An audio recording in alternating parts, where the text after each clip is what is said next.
Ya, ¿qué tal chicos? ¿Cómo están? Muy buenas noches. El día de hoy tenemos un nuevo tema relacionado a esta nueva serie que hemos arrancado, que es Renovando tu Mente. La semana pasada tuvimos la dicha de poder meditar sobre ¿qué? ¿Se acuerdan? Las políticas de Dios o las políticas del reino de Dios, ¿cierto? Y ahí estuvimos hablando sobre 5 verdades o 5 principios clave de cómo Dios estructura, digámoslo así, su plan de gobierno, ¿no? Aprovechando estos tiempos electorales y que estamos llenos de esa palabrita, el plan de gobierno, plan de gobierno. Néstor, tú ya leíste el plan de gobierno porque vas a votar.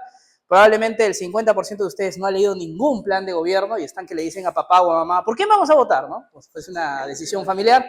O ChatGPT, ¿no? ChatGPT, por favor, dime, ¿por quién debo votar? ChatGPT te dice, pues no lo sé, ¿no? Bueno, sobre el plan de gobierno de Dios, ¿qué podríamos decir? Eran 5. ¿Quién se acuerda? A ver, uno. A ver, Aarón, fuerte, perdóname. Así es, ¿no? Si vamos a entender la cosmovisión de Dios, para nosotros tenemos que entender que todo gira para la gloria de Dios. Entonces, gracias, Doc. Entonces, a dos. Ah, Sumaya, gracias.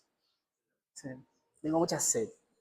Eso, gracias, Piero. Eso significa que van a haber muchas cosas que Dios ordene, que Dios mande, que la iglesia enseñe, que giran en torno a la gloria de Dios por encima de mi comodidad, de mi placer, de mi tranquilidad. Entonces, no debería sorprenderme cuando por ahí haya algo que en realidad sea para la gloria de Dios y no necesariamente me guste, no necesariamente vaya acorde a lo que yo quiera conseguir o no más o menos sea la idea que este mundo enseña o pregona.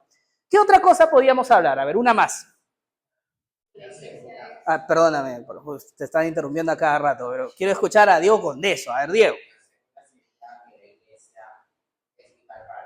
Así es, y esa es otra de las cosas. Dentro de la cosmovisión divina, la iglesia es central. No quiero decir es clave porque suena meme, sino que es central para la vida de todos los seres humanos. El cristianismo enseña, Dios enseña que la iglesia es el centro de la vida del cristiano. Tenemos que amar la iglesia, tenemos que juntarnos en la iglesia, tenemos que priorizarnos tiempos como iglesia. Ahora, eso no significa que seamos idólatras en el aspecto de la iglesia como institución, ¿no? Todo lo que me enseña mi pastor, eso es. El pastor no es la iglesia. Todo lo que me enseña mi líder, eso es. El líder no es la iglesia. La iglesia es la comunidad de todos los creyentes. Y ahí está la enseñanza, la doctrina, ahí está justamente las misiones, el evangelismo, las ordenanzas bíblicas. Eso es la iglesia, manifestado en una institución pública. En este caso, por ejemplo, la Iglesia Bautista Vida Nueva de Monterrico. Pero muchas veces de nosotros nos volvemos muy espirituales, ¿no? Y decimos, Néstor, la iglesia somos todos, por esa razón este domingo voy a estar en la iglesia de allá, y el otro domingo voy a estar en la iglesia de allá, y el próximo domingo me voy con los luteranos, y el próximo domingo me han invitado a la iglesia metodista, y el próximo domingo ni me esperes, porque me voy con mi enamorada que es pentecostal. Ya. Pero hermano, este viernes, por ejemplo, de Semana Santa tenemos vigilia. No puedo, Néstor, porque tengo que salir a pasear con mis amigos metodistas. Ya, ¿no? Entonces, claro, ahí estamos entendiendo mal lo que significa ser iglesia, porque la iglesia local debe tener prioridad porque es la manifestación real de la iglesia para nosotros. Pero ya vamos a hablar de eso más adelante. El hecho es que tenemos que amar la iglesia y no darle el tiempo que nos sobra, ¿no? Muchas veces le damos el tiempo que nos sobra a la iglesia y eso no es así. Bien, y bueno, había más ideas centrales relacionadas al tema del plan de gobierno de Dios, que son estos principios que se van a volver más concretos al momento de que luchan con los ideales que este mundo nos va a enseñar. Y el día de hoy vamos a ver el primero de esos grandes ideales que la cultura moderna nos enseña y vamos a ver qué dice Dios respecto a esto. Ahora sí, doctor. La primera de ellas es la batalla por tu mente. Muchas veces nosotros asumimos neutralidad. Asumimos que como somos cristianos y no somos llamados a pelearnos con nadie, sino a buscar la paz, asumimos que paz necesariamente es ser neutral. Y no es así. San Agustín decía algo muy interesante. San Agustín decía, aquel que ve al malvado maldades, y no impide que haga maldades, es igual de malvado que el que hace maldades. Medio trabalenguoso, al menos para mí. Pero esa es la idea de la enseñanza bíblica. Aquel que sabe hacer lo bueno y no lo hace, le es pecado. San Agustín lo decía de otra manera. Aquel que ve al malvado haciendo maldades y no impide que ese malvado haga maldades, es doblemente malo. Porque muchas veces el malvado hace maldades sin saber que son maldades. Pero el creyente sí sabe que son maldades. Y por tanto tiene el deber de impedir que esa maldad avance. Y es por esa razón que la iglesia es baluarte, defensora de la verdad. Tú no puedes ser defensor de la verdad si no entras en el juego de la lucha, si no, no estás defendiendo nada. Y muchas veces nosotros hemos entendido este concepto de neutralidad como concepto de paz. Y nos hemos olvidado, chicos, que este mundo no es neutral. Nada es neutral dentro del campo de las ideas. Todas las ideas apuntan a algo. Piénsalo un momento. Si eres de derecha, apuntas a una cosmovisión de cómo tiene que ser la economía, la sociedad, la familia, las políticas públicas. Si eres de izquierda, igual. Si incluso dices ser de centro, es exactamente lo mismo. Si tú dices que eres progresista, conservador, si tú afirmas algo, necesariamente estás descartando el resto. Imaginemos algo bien tonto, bien bobo. Supongamos que a mí me preguntan, Néstor, ¿cuál es tu sabor de helado favorito? Y yo te digo, no hay nada más rico, imaginemos, que el helado de lúcuma. Si yo hago esa afirmación, que no hay nada más rico que el helado de lúcuma, ¿qué puede pensar Diego que no le gusta el helado, que le canta y el mejor helado para él es el helado de chocolate? El helado de chocolate no es el mejor. Ahora, claro, es una discusión burda, es una discusión tonta, ¿no? Porque es algo netamente subjetivo. Pero podemos discutir porque él sabe y dice, para Néstor el helado de chocolate no es el mejor. Y te voy a decir, no, evidentemente no. Pero muchas veces caemos en, no, yo no dije eso. No, sí lo has dicho. No, yo no dije eso. Yo solo dije que el mejor es el helado de lúcuma. Ya, pero en consecuencia lógica, ¿qué estoy diciendo? Que los demás sabores, ¿qué son? O inferiores. Entonces, el helado de chocolate estoy diciendo indirectamente que es inferior. Y muchas veces nosotros decimos, no, yo no dije eso. Jamás. Y ahí, sobre todo los políticos que son muy demagógicos, dicen, yo no dije eso. Le están mostrando el video donde dice, yo no dije eso. Me estás descontextualizando. Y chicos, este mundo no es neutral en nada, tiene una ideología. Este mundo apunta a algo, las enseñanzas apuntan a algo, el discurso central de este mundo moderno apunta a algo. Y ese es el discurso que te bombardea todos los días, cada vez que abres redes sociales, cada vez que vas a trabajar, cada vez que ves noticias, cada vez que ves videos, cada vez que escuchas música, cada vez que ves películas y series. Tiene una ideología, tiene una posición. ¿Y qué posición es? Podrás decirme. ¿Qué es lo que tanto batalla por mi mente?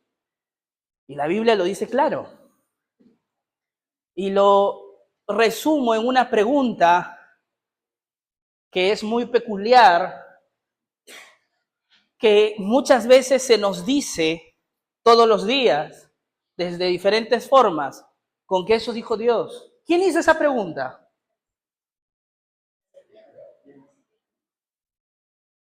La serpiente. Y lo dijo al inicio de todo. Lo dijo al inicio, desde que el ser humano comenzó a tener uso de razón. Porque es como el mundo que está bajo el diablo, siempre reta la verdad de Dios. ¿Dios dijo eso? Y la segunda gran mentira que te dice es, Dios no dijo eso. O, sí, dijo eso, pero no es cierto. En otras palabras, la verdad de Dios no es verdad necesariamente. Esa es la ideología de este mundo. ¿Y por qué, Néstor? ¿Por qué este mundo enseña, nos va a bombardear constantemente que la verdad de Dios no es verdad? Que lo que Dios dice no es cierto, porque este mundo se opone a Dios. Mundo, entiéndase como el sistema global que nos rodea, de pensamientos, de ideologías, de música, de enseñanza, de películas, de series, de guiones, de influencers y de todo. Todo está en orden sin que ellos sepan que están en orden a darte y a dictarnos un solo mensaje, que Dios está mal, que Dios se equivoca, que Dios no dice la verdad. ¿Por qué en esto? Porque este mundo, ¿a quién le pertenece? El mundo efectivamente es de Dios, pero en su soberanía Dios reconoce que este mundo caído le pertenece ¿a quién? ¿A quién se le ha sido dado este mundo caído? Al diablo, a Satanás. Vamos a 1 de Juan, capítulo 5, versículo 19, para entender un poquito más esto. Le voy a pedir, por favor, a Adriano que me ayude, 1 de Juan 5, 19, y a Andrea, por favor, Lucas 4, 6.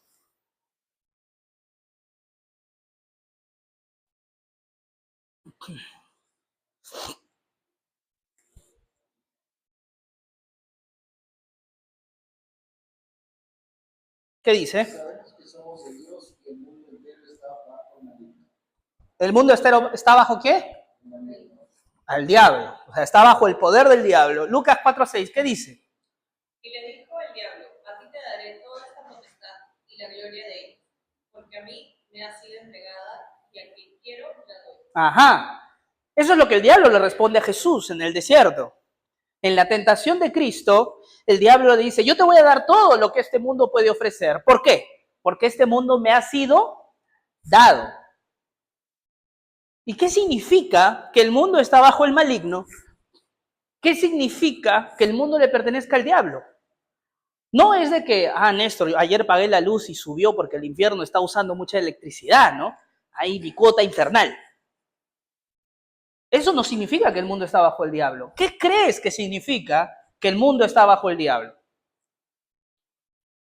Piensa un rato. A veces no lo pensamos, a veces simplemente lo asumimos y creemos que decir que el mundo está bajo el diablo significa que cosas malas pasan. Y eso es un poco cierto, pero no es toda la verdad.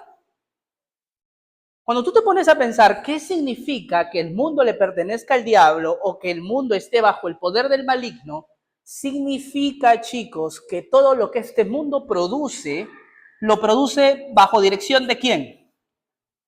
Del diablo. ¿Para incentivar los intereses de quién? Del diablo. Eso significa tener dominio. Cuando mi empresa anterior, yo trabajaba antes en una empresa, tenía un gerente general que me contrató a mí y a otros. La visión de la empresa eran estos objetivos y él tenía medidas para estandarizar y detectar qué tan exitosa era la empresa, ¿no? Para eso sirven justamente los medidores, ¿no? Los indicadores ahí que tienes para poder medir que la empresa está funcionando. Hay indicadores en recursos humanos, gestión humana, hay indicadores de éxito económico, hay indicadores de sobrecostos, hay indicadores de todo tipo. Y el gerente general lo tenía. Cuando la empresa cambió de gerente general, vino el nuevo gerente general, y este nuevo gerente general comenzó a votar gente, a gerencias, y comenzó a meter a gerencias que iban acorde a ¿qué? A su visión de él. Y los indicadores se cambiaron, antes eran estos y ahora se ponen estos, porque la empresa, si bien sigue llamándose igual, y muchas veces tiene al mismo personal de media para abajo, o sea, no es que entra un nuevo gerente general y votan al practicante, no es así, usualmente votan al gerente, a los gerentes, a las jefaturas. Esas son las áreas que se cambian. ¿Por qué? Porque esas son las áreas o los puestos estratégicos que van a definir la nueva política, la nueva visión, la nueva estrategia de la empresa para cumplir con los objetivos de la gerencia general. Siempre ha funcionado así y siempre va a funcionar así. Imagina que el diablo es el CEO del mundo. Todo lo que el mundo produzca tiene que estar base a su filosofía, a su mentalidad, a lo que él quiere que se consiga. ¿Y qué quiere el diablo? Robar, matar y destruir. Eso es lo que quiere, nada más. Para eso ha venido el maligno, para robar, matar y destruir. Eso es lo que quiere el maligno. Entonces no nos debe sorprender que el mundo al final llegue a eso. Ahora, hay muchas filosofías que te pueden prometer paz, pero no van a conseguir paz. ¿Por qué? Porque detrás de esas filosofías o esas ideas de tolerancia, amor, respeto, justicia y todo lo que tú quieres, desarrollo, está un CEO que lo único que busca es robar, matar y destruir. Entonces, no esperes que Hollywood te ofrezca una amplia gama de valores. No esperes que la ONU te ofrezca una amplia gama de valores. No deposites tu esperanza en el presidente del Perú para que te ofrezca una amplia gama de valores, porque ahí no es, porque el mundo está sometido ¿por quién? Por el diablo. Y todo lo que produzca este mundo nos dirige ¿a qué? A morir, a ser destruidos, ¿no? Que es lo que busca Satanás. Una de las grandes ideologías como de los grandes éxitos del diablo para vendernos la idea que tenemos que perder el sentido de juicio y entregarnos a toda esta gama de filosofías es el relativismo. Y lo he puesto ahí como el tolerante relativismo. Hoy por hoy existe un discurso de ser tolerantes, ¿o no? ¿Y qué es ser tolerante de acuerdo a estos nuevos estándares que nos vende el mundo? Apañar, aceptar, no oponerse, no pensar, no utilizar un ratito tu mente y decir, espérate, eso no tiene sentido. No ver si algo está bien o está mal, simplemente dejarlo avanzar, fluir, que pase. Tú no te metas. Eso es ser tolerante. ¿Y por qué, Néstor? Porque este mundo que nos enseña tolerancia, lo que no quiere es que justamente la iglesia haga una de sus grandes funciones, ser baluarte y defensora de la verdad. Y nos miente diciendo que cada quien tiene su verdad. ¿Alguna vez has escuchado eso? Bueno, es su verdad, ¿no? Cada quien tiene su verdad. Eso no es cierto. Es verdad, hay cosas que son relativas en el sentido que son subjetivas, que dependen del gusto. En el ejemplo de los helados. El helado de chocolate es mejor que el helado de lúcuma. Para ti, me gusta más el de lúcuma. Son gustos. Pero hay cosas que son objetivas, ciertamente. Y eso es lo que al mundo no le gusta. Ahora, hay muchas cosas que son objetivas y que las entendíamos como objetivas años o siglos atrás y hoy en día son relativas. Por ejemplo, el sexo. Hace 200 años atrás todos estábamos de acuerdo que solo existían hombres y mujeres. Y los homosexuales siempre existieron, ¿ah? Es más, la Biblia habla de homosexuales, y te estoy hablando hace 2000 años atrás. Pero no eran considerados como que, el homosexual es una mujer. No, el homosexual es homosexual, es un hombre con un gusto distinto. Pero hoy, un hombre no necesariamente es un hombre. Una mujer no necesariamente es una mujer. Una vida no necesariamente es una vida. Si no, pregúntenle a las que son pro aborto. Eso es cierto. Una especie no necesariamente es una especie. Y no hablo de los Terians, que son más un meme o una tendencia que en realidad una filosofía estructurada, como aquellos que defienden la transespecie, que existe. Hay seres humanos que verdaderamente creen que son un animal o un árbol. Y a diferencia de los Terians, reitero que es más una moda y algo gracioso, ellos no hablan, dicen que son perros, te ladran. El Terian te habla. Pues. Entonces, hay cosas que son objetivas que ya no necesariamente son objetivas. ¿Por qué? Porque el mundo te vende, pero es tu verdad. Esa es mi verdad. Tú no te metas. Es tu verdad, es mi verdad. Hace varios meses atrás yo en mis tiempos libres, cuando no tengo absolutamente nada que hacer y quiero reírme, veo videos muy tontos, que son videos así de colección de memes. Y en esa recolección de memes apareció un fragmento de un podcast allá en los Estados Unidos, estaba en inglés, pero se entiende, que la chica decía al chico, y lo decía en serio, era una chica que evidentemente tenía serios problemas cognitivos, y esta chica decía que el mundo hubiese sido mejor si Isaac Newton hubiese inventado la gravedad. Para los que hemos pasado primaria, sabemos que la gravedad no fue inventada por Isaac Newton. ¿Cierto? ¿Cierto, verdad? Ya, muy bien. Sino que más bien fue descubierta por él. Una cosa es descubrir, otra cosa es inventar.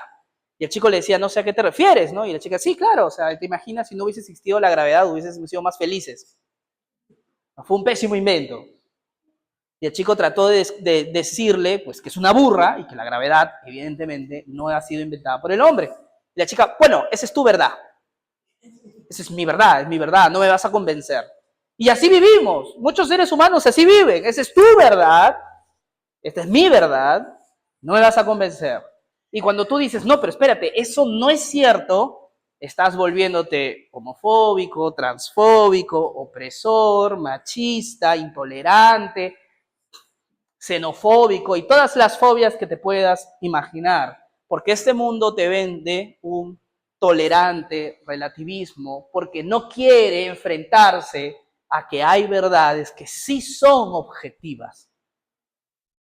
¿Y quién define, Néstor, lo que es objetivo? Vamos a Primera de Proverbios 10, Primera de Proverbios 1 del 10 al 16. Primera de Proverbios, estoy mal, es que es Proverbios y luego 1, ahí se comió un esto. Es Proverbios 1, esa es su verdad, ¿no? Entonces Proverbios 1 del 10 al 16, al primero que lo tenga lo lee, por favor.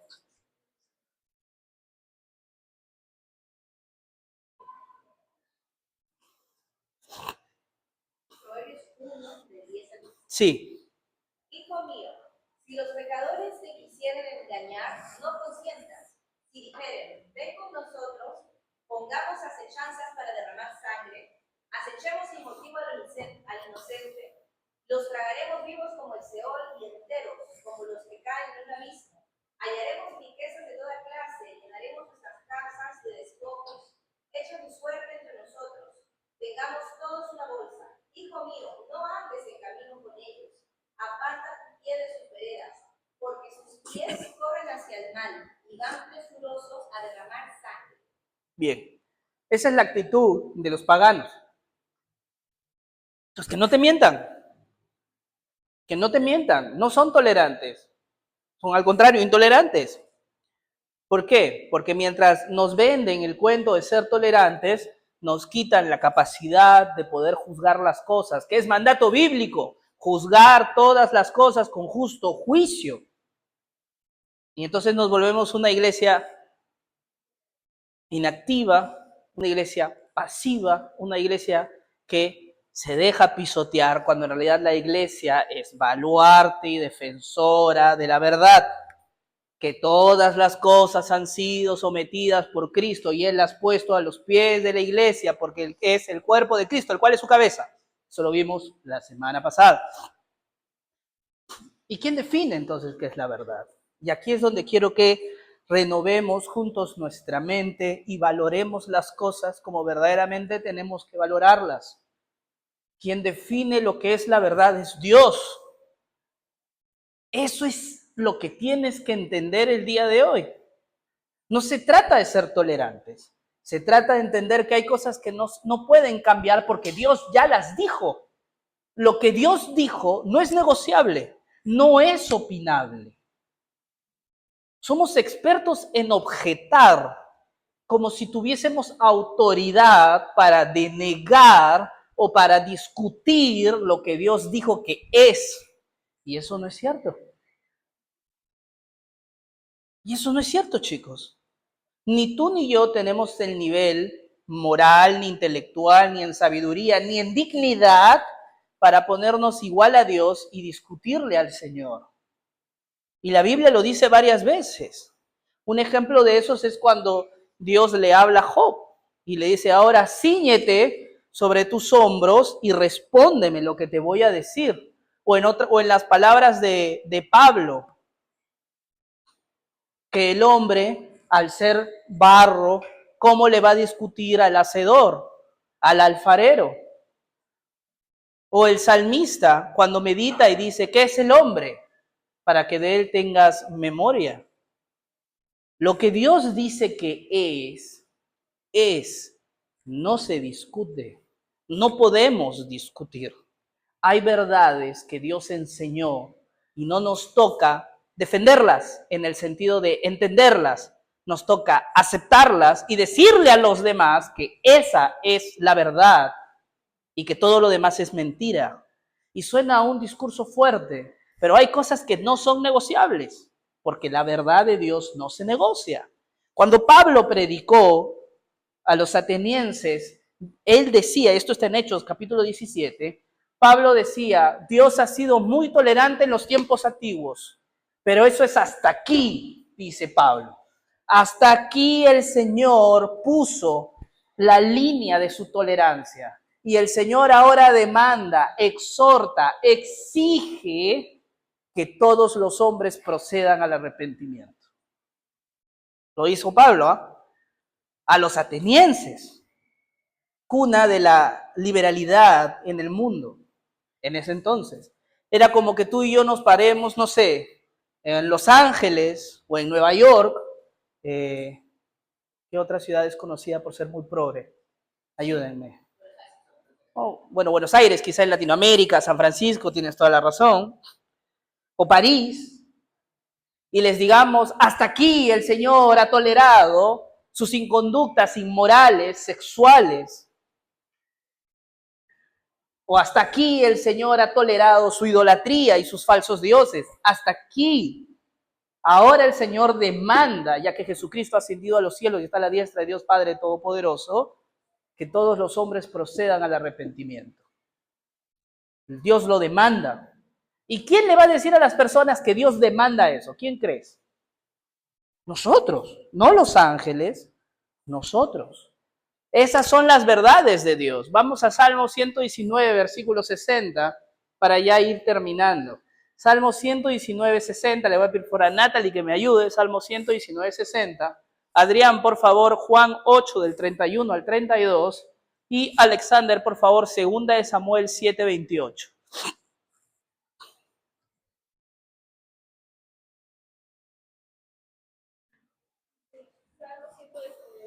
Sí.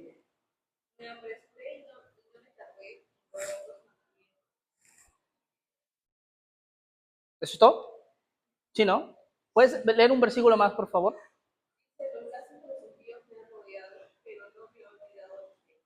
Gracias, ese es con el contexto. Bien, entonces el salmista dice, yo me he apresurado y he guardado tus mandamientos. ¿Por qué? Porque los malvados me rodean con sus mentiras, con sus engaños, con sus falsedades. Este mundo me quiere vender mentiras. ¿Y qué me protege de las mentiras del mundo? Tus mandamientos. Por eso dice, me apresuré en abrazar tus mandamientos, en guardarlos, porque me rodean las mentiras de este mundo. Juan 8, 31 al 32, ¿qué dice? Fue entonces Jesús a los judíos que habían creído en él: si vosotros permaneciereis en mi palabra, seréis verdaderamente mis discípulos. Conoceréis la verdad y la verdad os hará libres. Amén. Como bien dice, guárdanos en tu verdad, tu palabra es la verdad. Y conocerán la verdad y la verdad los hará libres. ¿De qué es la verdad? La palabra de Dios. Esa es la verdad. Segunda de Samuel 7:28. Ahora pues, oh Señor Dios, tú eres Dios, tus palabras son verdad, y tú has prometido este bien a tu siervo. Amén. Mira lo que dice el texto. Tú eres Dios, tu palabra es verdad. Entonces, ¿quién tiene la verdad para opinar estas cosas? A lo largo de esta serie, que son 11 temas, a lo largo de esta serie, muchas veces, joven, te vas a enfrentar a esta pregunta. ¿Verdaderamente Dios está diciendo la verdad o el mundo está diciendo la verdad? Eso es lo que Dios nos dice. Y sí, tienes que creerle a Dios. Este mundo te va a decir que no le creas a Dios. Vamos a Génesis 3 del 1 al 5 para entender esa duda diabólica. El diablo nos pone dudas, el diablo nos pone justamente pensamientos de que Dios se equivoca. Génesis 3 del 1 al 5, le voy a pedir por favor a Fiorella que me ayude. Génesis 3 del 1 al 5. Joana, por favor, Mateo 4:3. Y Camila, por favor, 2 Corintios 11:13.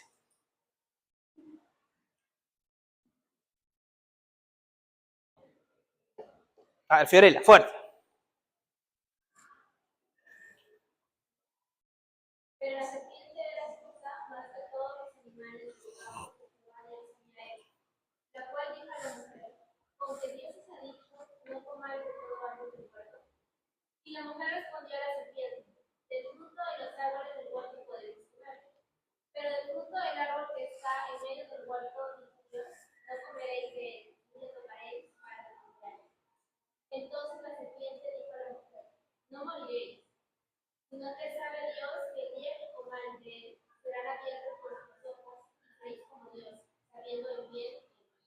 Amén, gracias. Eso es como el diablo vende las cosas. Primero el diablo te pregunta, ¿verdaderamente Dios dijo eso? Y tú que saliste de la escuela dominical dices, sí, Dios dijo eso. Y luego el diablo te suelta lo que verdaderamente te quiere decir. No, Dios no dijo eso. Dios está equivocado. Me hace recordar mucho, allá por el año 2017, a unos afiches del movimiento, ay, ya me olvidé del movimiento, pero era un movimiento social allá en Berlín, en Alemania, y puso estos afiches en su metro, obviamente estaban en alemán, pero si tú leías el afiche que estaba dentro de los trenes del metro de Berlín, decía, disfruta la vida, haz lo que quieras, quizá Dios no existe. Y bacán, pues, ¿no? Entonces tú leías y dices, ¿verdad, no? Quizá Dios no existe. Puedo hacer lo que quiera. Porque muchas veces Dios es visto como ese estorbo moral, ético y de conciencia que nos impide hacer lo que verdaderamente queremos ser libres. Entonces, haz lo que quieras, disfruta. Quizá Dios no existe y te estás reteniendo por las puras. Y eso es lo que hace el diablo con nosotros. No, quizá Dios no dijo eso. Quizá eso lo enseña la iglesia, que es retrógrada y machista. Quizá esa es la interpretación de tu pastor o es la interpretación de tu líder. Sí, él está equivocado. O mira, esto evoluciona con la historia, es ser en su momento, es cultural. Dios verdaderamente no dice eso, es simplemente lo que en ese momento se entendía con lo que Dios decía. Pero estamos en pleno siglo XXI, hoy se puede decir muchas cosas, se puede hacer muchas cosas. Es así como el diablo nos engaña. Otra manera, vamos a Mateo capítulo 4, versículo 3. Vino a él el tentador y le dijo, eres hijo de Dios, y que estas piedras se conviertan en pan. Esa es otra manera con la que el diablo nos trata de mentir o nos trata de asusar. Ya no nos está diciendo, con que Dios dijo eso, no, Dios se equivoca. Nos pone reto en base a de que, ¿tú crees en Dios? A ver, que te vaya bien, pues. No te está yendo bien. Quizá Dios no existe. ¿Tú crees en Dios? Sí. ¿Y por qué te robaron? Si Dios es bueno. ¿Tú crees en Dios? ¿Eres buen cristiano? Sí. ¿Y por qué se murió tu papá o tu mamá de la enfermedad? Y eso que oraste, Quizás nadie te escucha. ¿Tú crees en Dios? Sí, sí. ¿Y por qué estás pasando por necesidad? ¿Por qué tienes ese problema en el corazón, esa ansiedad, ese dolor, esa tristeza? No te duermas. ¿Por qué? Quizá tus oraciones no sirven para nada. Quizá estás orando por las puras, porque Dios no existe.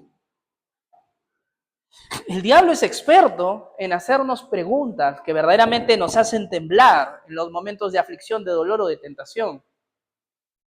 Así es como funciona él. Mira lo que dice 2 Corintios 11:13. Porque estos son falsos apóstoles, obreros fraudulentos, que se disfrazan como apóstoles. Todos estos hombres que enseñan cosas fraudulentas, mentiras respecto a lo que dice la palabra del Señor, son seguidores de Satanás. No es cierto.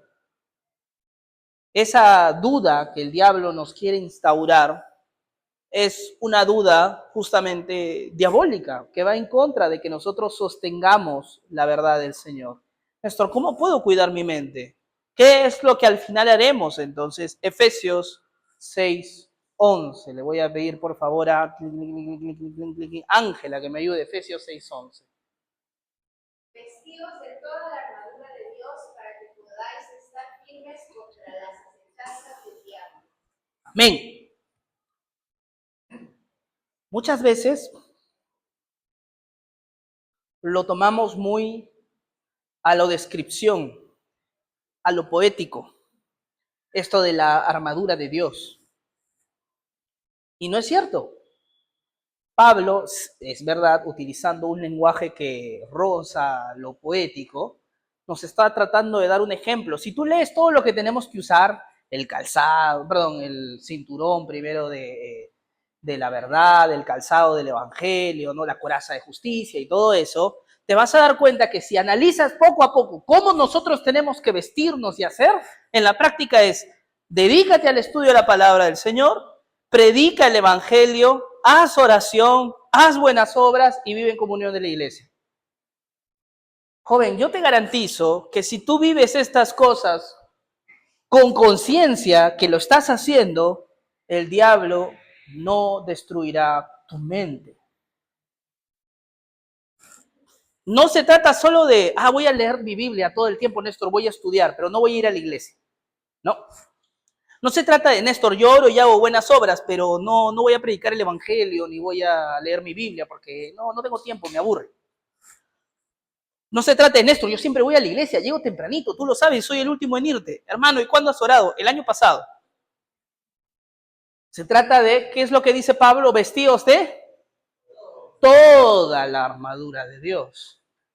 ¿Y por qué utiliza ese lenguaje bélico? Porque estamos en una batalla. Estamos en una guerra. Joven, termino con esto. El mundo tiene una finalidad, tiene una ideología. Es como una gran empresa y tiene metas bien claras, bien precisas. Y esas metas no son darle la gloria a Dios. A lo largo de esta serie vamos a ver ya un poco más en la práctica todo el bombardeo ideológico que tiene este mundo para alejarnos de Dios. Porque este mundo está controlado por el diablo. Esa es la verdad. Y si tú como cristiano no estás vestido de toda la armadura de Dios, vas a ser destruido, vas a ser devorado. ¿Y sabes qué es lo peor, joven? Que muchas veces el cristiano destruido no es un cristiano pecaminoso, ¿ah? Eso es algo que yo he descubierto a los años de mi vida y en base al servicio y en conversación con muchos jóvenes. El cristiano destruido por el diablo no es ese cristiano que fornica, que está viendo pornografía por ahí a escondidas, que sí, a veces lo es. Pero muchas veces el cristiano destruido es el cristiano resignado.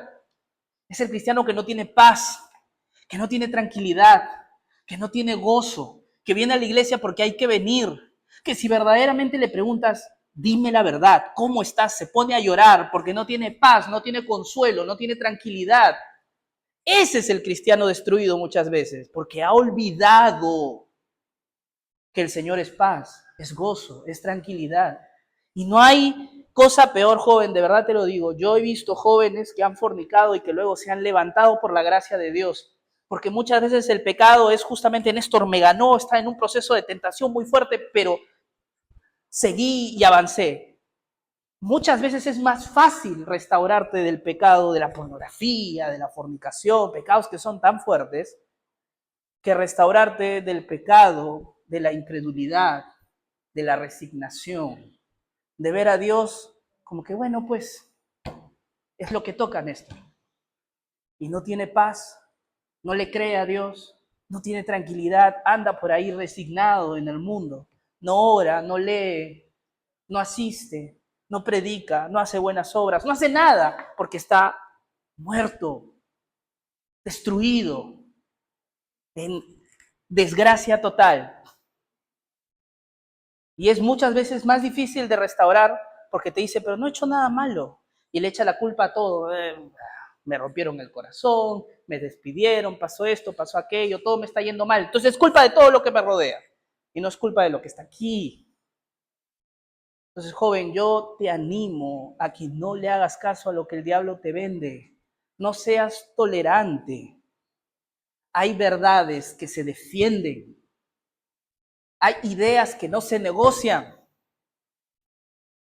Hay cosas que no se discuten, no se ponen a debate. Se predican, se enseña. Y esta es la primera gran verdad que quiero que te memorices en tu mente cuando te relaciones con tus amigos, cuando veas películas, cuando veas series, cuando escuches podcasts, cuando hagas lo que hagas. Recuerda esta verdad que es la primera gran verdad de la vida y del universo. Y acá se pueden ofender varios, pero es esa gran verdad.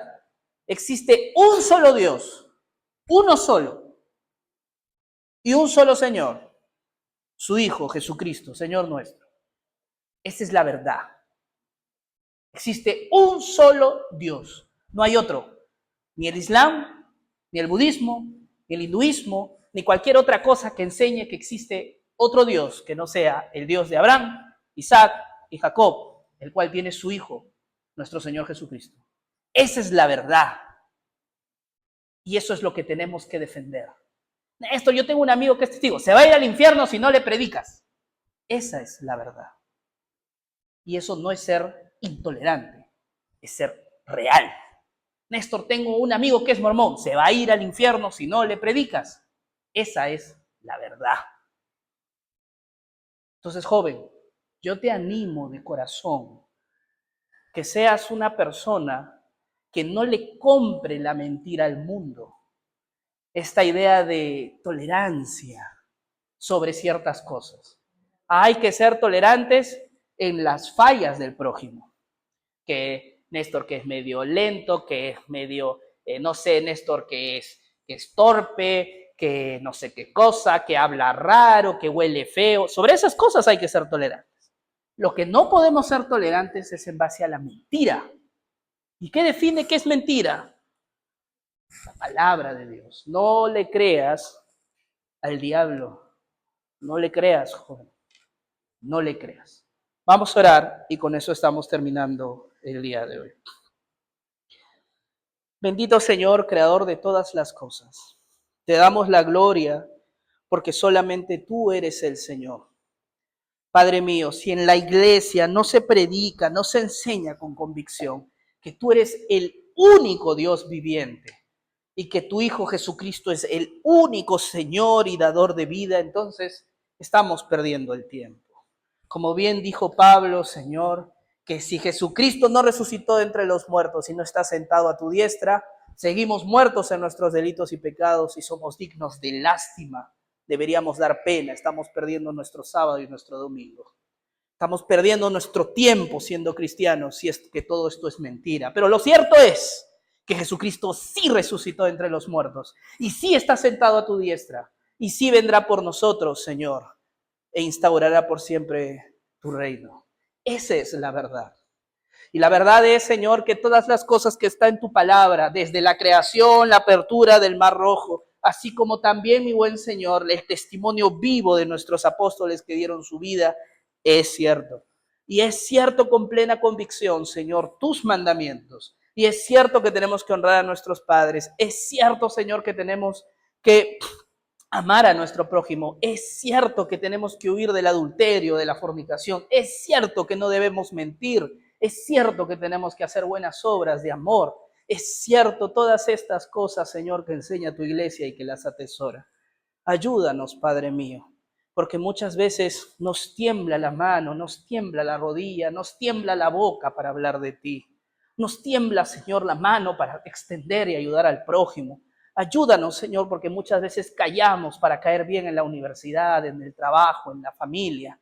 Porque muchas veces, Señor, no queremos que nos tachen como fanáticos, como religiosos, como mentes cerradas. Y estamos más dispuestos a caerles bien a todo el mundo y no nos interesa si por un solo momento te estamos defraudando, Señor. Padre, tú quieres que nosotros tengamos una mente renovada, en donde tu enseñanza viva y eficaz, tu bendita palabra, gobierne todas nuestras actitudes, todas nuestras metas y todos nuestros sueños. Ayúdanos, Padre Santo, porque no es fácil, Señor. Te lo pedimos de todo corazón, en el nombre de Jesús. Amén. Amén, chicos. Bien. Ahora, vamos a pasar a una dinámica. Algunos de ustedes tienen un cuadro de colores. Les voy a pedir, por favor, que todos los que tienen... Sí, ponle ya pausita. Que todos